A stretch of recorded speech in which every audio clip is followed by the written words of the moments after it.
लोक कथाएं शेख चिल्ली और कुएं की परियां। एक गांव में एक सुस्त और कमजोर आदमी रहता था।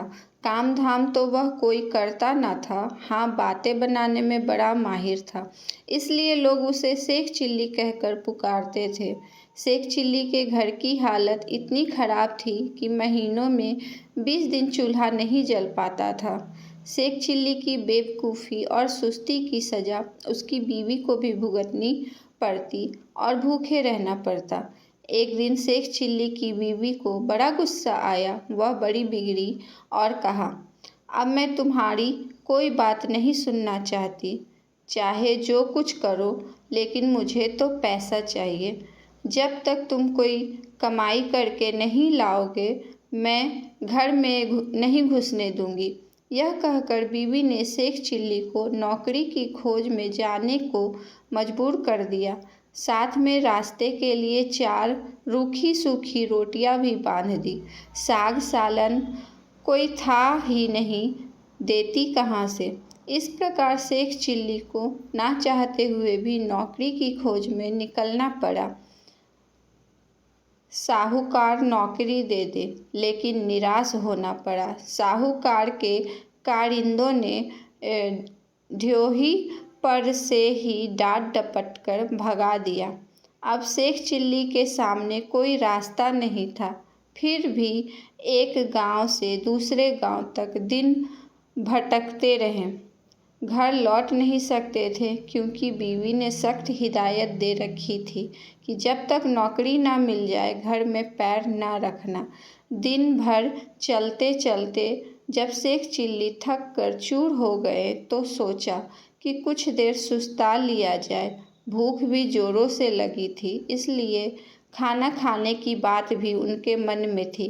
तभी कुछ दूर पर एक कुआं दिखाई दिया। शेख चिल्ली को हिम्मत बंधी और उसी की ओर बढ़ चले। कुएं की चबूतरे पे बैठकर शेख चिल्ली ने बीवी की दी हुई रोटियों की पोटली खोली। उसमें 4 रूखी सूखी रोटियां थी। भूख तो इतनी जोर की लगी थी कि उन चारों में भी पूरी तरह न बुझ पाती। लेकिन समस्या यह थी कि अगर चारों रोटियां आज ही खा डाली तो कल परसों या उससे अगले दिन क्या करूँगा, क्योंकि नौकरी खोजे बिना घर घुसना नामुमकिन था।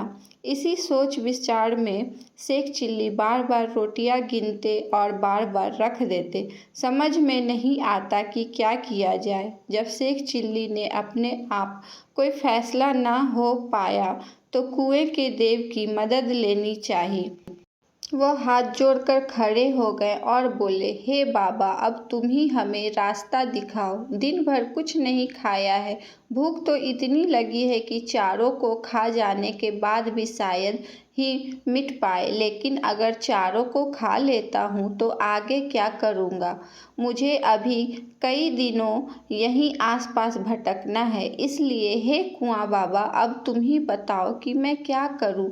1 खाऊं, 2 खाऊं, 3 खाऊं, चारों खा जाऊं। लेकिन कुएं की ओर से कोई जवाब नहीं मिला। वह बोले तो सकता नहीं था, इसलिए कैसे जवाब देता।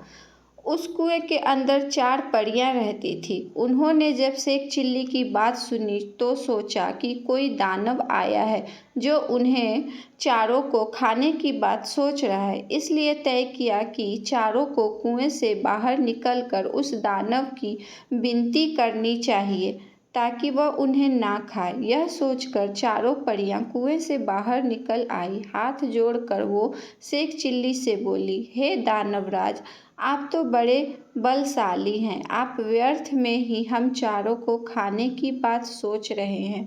अगर आप हमें छोड़ दें तो हम कुछ ऐसी चीज़ें आपको दे सकती हैं जो आपके बड़े काम आएंगी। परियों को देखकर वह उनकी बातें सुनकर शेख चिल्ली हक्के बक्के रह गए। समझ में न आया कि क्या जवाब दें। लेकिन परियों ने इस चुप्पी का यह मतलब निकाला कि उनकी बात मान ली गई। इसलिए उन्होंने एक कठपुतला व एक कटोरी शेख चिल्ली को देते हुए कहा, हे दानवराज, आपने हमारी बात मान ली, इसलिए हम सब आपका बहुत बहुत उपकार मानती हैं। साथ ही अपनी यह 2 तुच्छ भेंटें आपको दे रही हैं। यह कठपुतला हर समय आपकी नौकरी बचाएगा, आप जो कुछ कहेंगे करेगा, और यह कटोरा वह हर एक खाने की चीज़ आपके सामने पेश करेगा जो आप इससे मांगेंगे। इसके बाद परियां फिर कुएं के अंदर चली गई।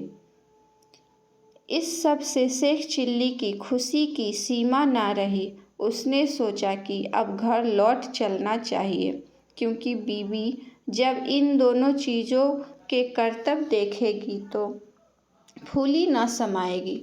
लेकिन सूरज डूब चुका था और रात घिर आई थी, इसलिए शेख चिल्ली के पास के एक गांव में चले गए और एक आदमी से रात भर के लिए अपने यहाँ ठहरने को कहा। यह भी वादा किया कि इसके बदले में वह घर के सारे लोगों को अच्छे अच्छे पकवान व मिठाइयाँ खिलाएंगे। वह आदमी तैयार हो गया और शेख चिल्ली को अपनी बैठक में ठहरा लिया। शेख चिल्ली ने भी अपने कटोरे को निकाला और उसने अपने करतब दिखाने को कहा। बात की बात में खाने की अच्छी अच्छी चीज़ें की ढेर लग गई। जब सारे लोग खा पी चुके तो उस आदमी की घरवाली झूठे बर्तनों को लेकर नाली के ओर चली। यह देखकर शेख चिल्ली ने उसे रोका और कहा कि मेरा कठपुतला बर्तन साफ कर देगा। शेख चिल्ली के कहने भर की देर थी कि कठपुतले ने सारे के सारे बर्तन पल भर में निपटा डाले। शेख चिल्ली के कठपुतले और कटोरे की यह अजीबोगरीब करतब देखकर गांव के उस आदमी और उसकी बीवी के मन में लालच आ गया। शेख चिल्ली जब सो गए तो वह दोनों चुपके से उठे और शेख चिल्ली के कटोरे व कठपुतले को चुराकर उनकी जगह एक नकली कठपुतला और नकली ही कटोरा रख दिया। शेख चिल्ली को यह बात पता न चली। सवेरे उठकर उन्होंने हाथ मुंह धोया और दोनों नकली चीज़ें लेकर घर की ओर चल दिए। घर पहुंचकर उन्होंने बड़ी डींगें हाँकी और बीवी से कहा, भाग्यवान, अब तुझे कभी किसी बात के लिए झिकना नहीं पड़ेगा। न घर के खाने को किसी चीज़ की कमी रहेगी और न ही कोई काम हमें तुम्हें करना पड़ेगा। तुम जो चीज़ खाना चाहोगी मेरा यह कटोरा तुम्हें खिलाएगा, और जो काम करवाना चाहोगी मेरा यह कठपुतला कर डालेगा। लेकिन शेख चिल्ली की बीवी को इन बातों पर विश्वास न हुआ। उसने कहा, तुम तो ऐसी डींगें रोज ही मारा करते हो, कुछ करके दिखाओ तो जानूं। हाँ, क्यों नहीं, शेख चिल्ली ने तपाक से जवाब दिया और कटोरा व कठपुतले में अपने अपने करतब दिखाने को कहा। लेकिन वह दोनों चीज़ें तो नकली थी, अतः शेख चिल्ली की बात झूठी निकली। नतीजा यह हुआ कि उनकी बीवी पहले से ज़्यादा नाराज़ हो उठी। कहा, तुम मुझे इस तरह धोखा देने की कोशिश करते हो। जब से तुम घर से गए हो घर में चूल्हा नहीं जला है। कहीं जाकर मन लगाकर काम करो तो कुछ तनख्वाह मिले और हम दोनों को 2 जून खाना नसीब हो। इन जादुई चीज़ों से कुछ नहीं होने का। बेबस शेख चिल्ली खिसियाए हुए फिर से चल दिए। वह फिर उसी कुएं के चबूतरे पर जाकर बैठ गए। समझ में नहीं आ रहा था कि अब क्या किया जाए। वह सोचते सोचते वह हार गए और कुछ भी समझ में ना आया तो उनकी आंखें छलछला आई और रोने लगे।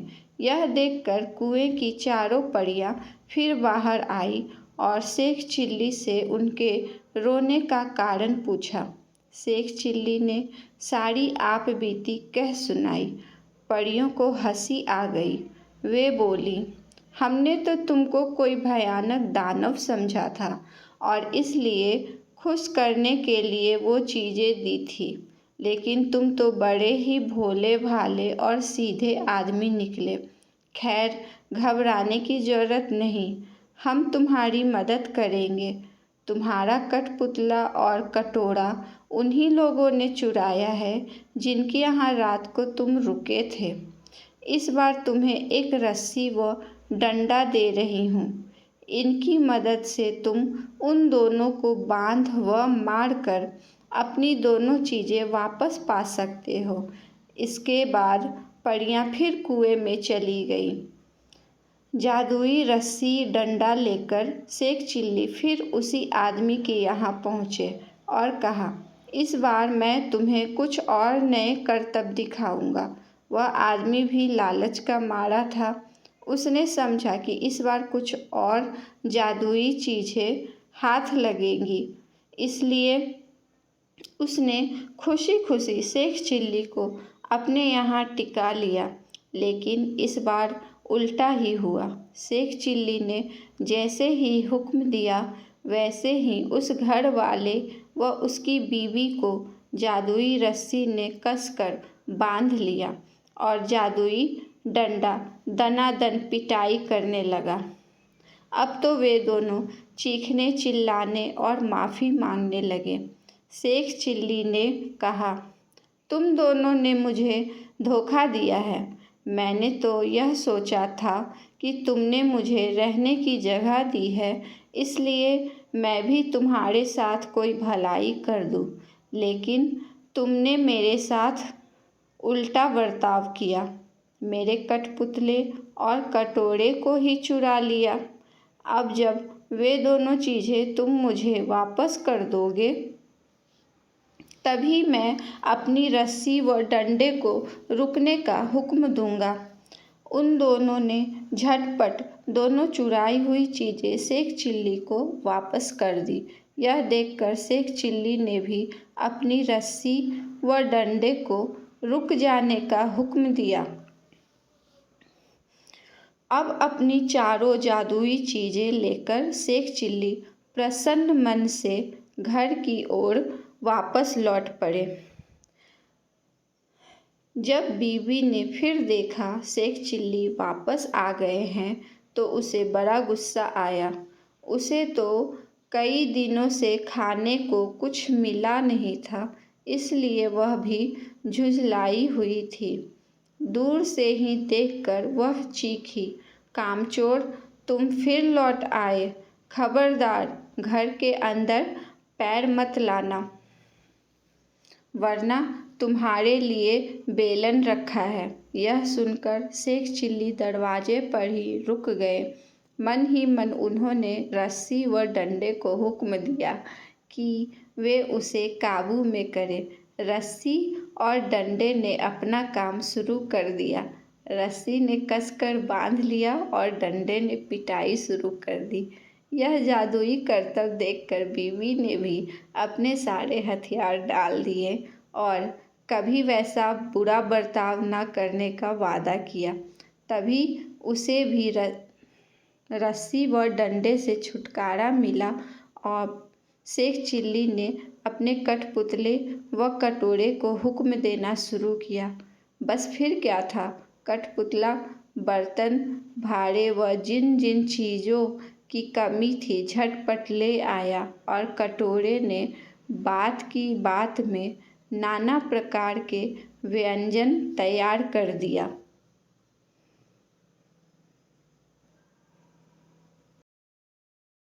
दोस्तों, उम्मीद है आपको ये कहानी ज़रूर पसंद आई होगी। वीडियो को लाइक, कमेंट, शेयर करना बिल्कुल भी ना भूलें एंड चैनल को भी सब्सक्राइब कर लें ऐसी ही और मज़ेदार कहानियाँ सुनने के लिए। फिर मिलेंगे एक और नई कहानी के साथ। तब तक आप सभी अपना ध्यान रखें। धन्यवाद।